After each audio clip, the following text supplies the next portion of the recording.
현 정부 들어서 세 번째 부동산 대책이 발표가 되었습니다. 6.27 대책, 9.7 대책, 10월 15일 대책 세 번째 나왔는데, 이번 대책은 정비사업단지, 특히 재건축 사업이나 재개발 사업장에 미친 영향이 큰 것 같습니다. 오늘은 이 내용을 불인이 더 알기 쉽게 한번 브리핑을 한번 해보겠습니다. 시청하시기 전에 좋아요, 구독을 누르시면 감사하겠습니다. 자, 10월 15일 대책으로 서울 전역이 투기과열지구로 지정이 됐죠. 투기과열지구로 지정이 되면은 재건축하고 재개발은 달라집니다. 현재로서는 비조정과 이 지역에서는 재건축, 재개발의 어떤 규제가 없죠. 신속통합 같은 어떤 그런 이제 이 사업이 토지거래가 걸리는 거 외에는 역세권, 도시정비용 제한 이런 거는 걸리지 않는데, 이 재건축은 조합 설립 인가 이후부터는 양도가 금지가 됩니다. 또 재개발은 또 관리처분 인가 이후부터 양도가 금지되니까 입주권서부터 매매를 못한다는 얘기죠. 그러니까 그런 상태가 되면은 재개발도 또 많은 또 이 타격을 받는다, 이렇게 또 말씀을 드릴 수가 있겠습니다. 자, 이미 조합 설립 인가가 났거나 신탁사 지정이 끝난 단지는 집을 팔려면은 10년 보유한 또 5년 거주한 1주택자만 해당이 됩니다. 그 1주택자만의 이제 이런 그 조건이 맞는 것만 이제 이게 거래가 되는데, 그러다 보니까 사실 이제 거래가 전무하다. 이제 부동산들 큰일 났습니다. 이제 또 예외가 있는데, 예외가 뭐냐면 해외나 지방 이주 등 특별한 사유가 있을 때만 예외적으로 가능하다.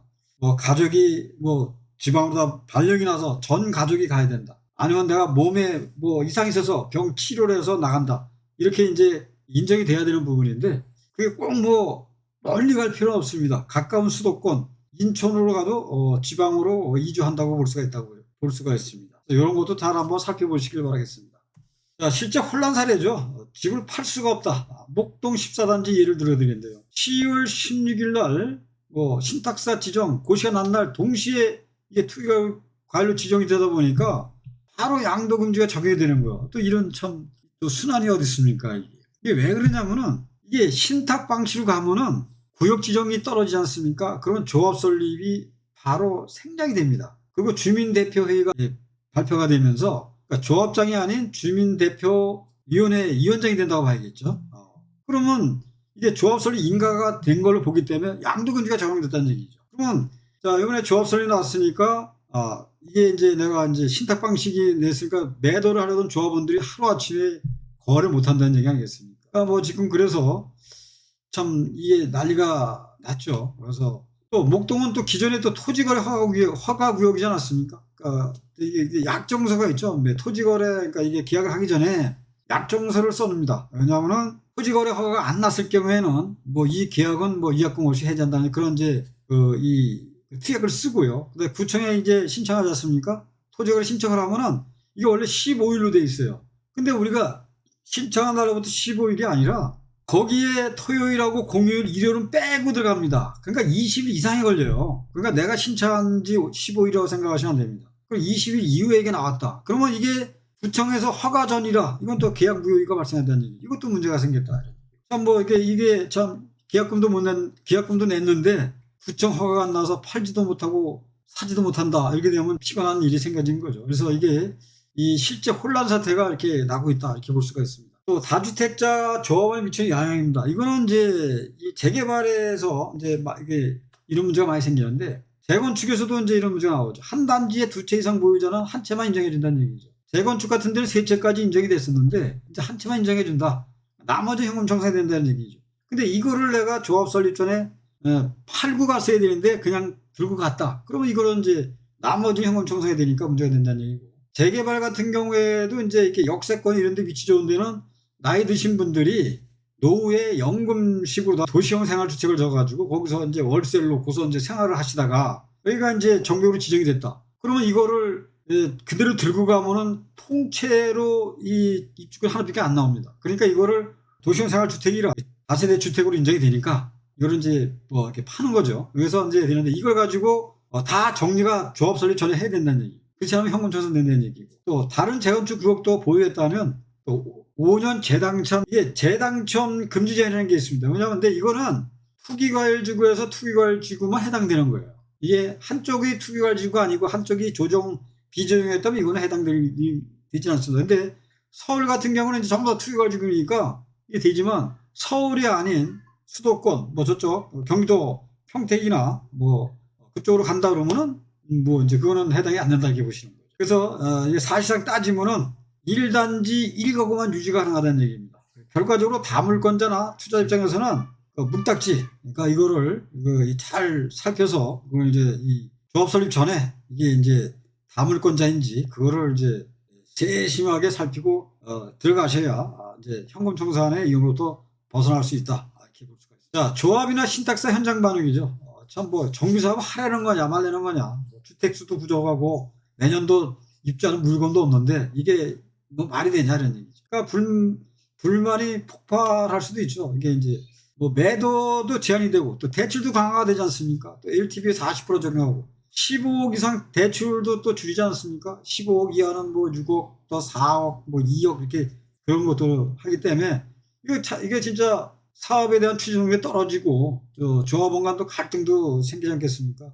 뭐 그러면은 이주비는 괜찮아도 잔금 대출이 막혀가지고 입주 잔금을 못 친다 그러면 그것도 말린다가 안 되는 얘기죠. 이게 또 여러 가지 어떤 그런 이 정비 사업, 이 재개발 재건축 단지의 참 이런 내용이 참 상당하다 볼 수가 있습니다. 서울의 재건축 현황을 살펴보면요, 총 249곳이 지금 이제 현황이 살펴되어 있습니다. 한 18만여 가구가 이제 들어서는데 그 중에 조합 설립 이후 진행 중인 단지가 141곳에서 한 7만 세대 정도가 됩니다. 그래서 안전진단 통과 후에 구역 지정 단계, 그 다음에 이제 108곳이 11만, 그래서 18만 가구가 되는데, 즉 서울의 대부분의 재건축 단지가 이번 대책의 영향을 받아서 이 재건축 같은 경우에는 진짜 타격이 크다. 진짜 조합원들이 야 우리 조합 설립 미루자라는 그런 얘기가 나올 정도로 좀 굉장히 타격이 크다고 볼 수가 있겠습니다. 자, 재개발 단지는 이제 이 재건축에 비해서 상대적으로 타격이 적다 이렇게 볼 수가 있는데, 재개발은 이제 관리처분 인가 이후부터 양도 금지가 되니까 아직 사업 초기인 곳은 당장은 영향이 없습니다. 오히려 재건축 단지 위축으로 인해서 재개발 구역으로 투자 수요가 이동할 가능성이 있다 하는데, 문제는 이제 관리처분 인가 이유가 된다는 얘기죠.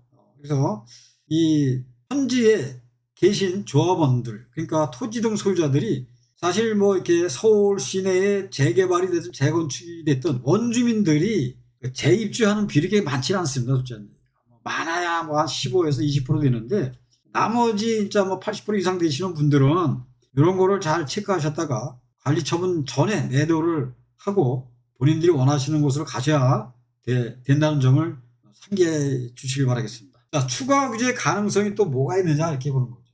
분양가 상한제 카드가 좀 남아있다. 지금 강남 같은 데 보면 분양가 상한제가 돼가지고 로또 당첨이라는 얘기가 나오지 않습니까? 로또 당첨 로또 이제 바로 이거죠. 분양가 상한제.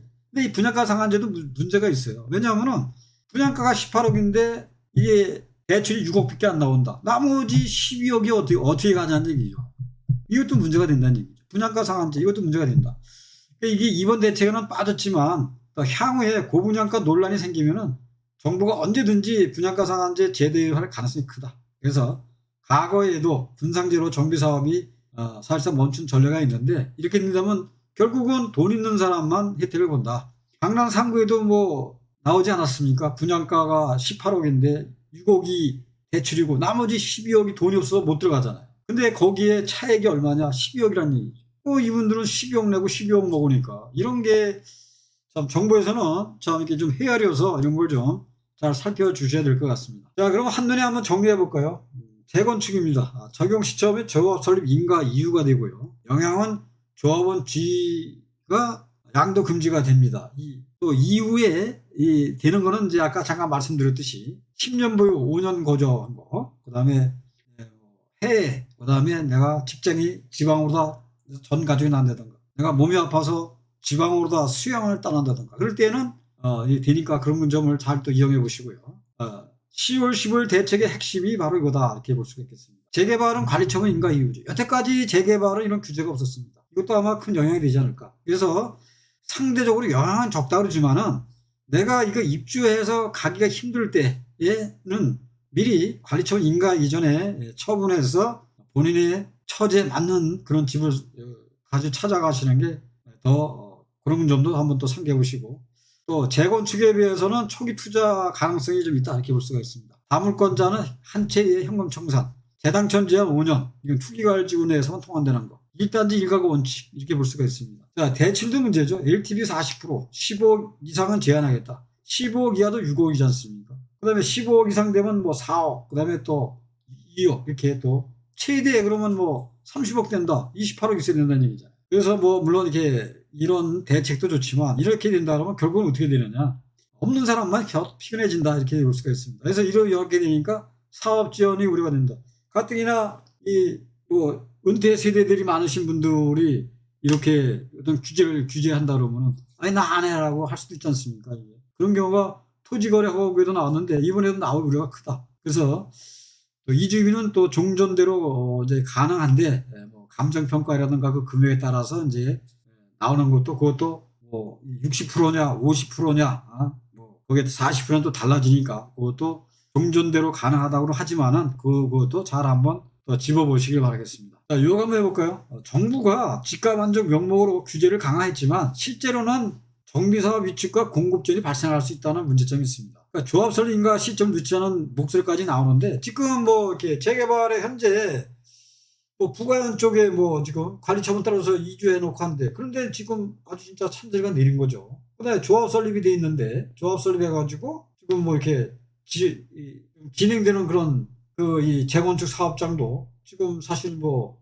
꺼질 수 없겠다 보는 거예요. 왜냐면 지금서부터 하게 되면 현금 청산이 되는데 누가 사고 누가 그걸 중개하겠습니까? 이 부동산도 참 먹고 살기 참 굉장히 힘들어질 것 같습니다. 참 이게 참 여러 가지 사회 전반에 걸쳐서 상당히 좀 혹한기가 오지 않나 또 이렇게 개인적으로 한번 또 보고 있습니다. 자, 조합 인가전 단계 단지 중심으로 투자를 검토해 보시고요. 그다음에 뭐 신정 역세권 도시정비원 재개발, 원효로 일가 역세권 재개발, 신길 이지구 등 도시정비원 재개발 구역은 유리하다. 그다음에 약정서 거래는 토지거래 허가 전에 계약은 불안정합니다. 그래서 약정서 써가지고 구청에서 허가가 나왔을 때 이제 본계약을 하시고 또 허가일도 또 보름을 잡으시면 된다는 얘기죠. 보름이라 하더라도 신청한 날로부터 공휴일, 일요일 다 빼고 하면은 20일 이상 걸리니까 그것도 염두에 두시고 또 시작하시고.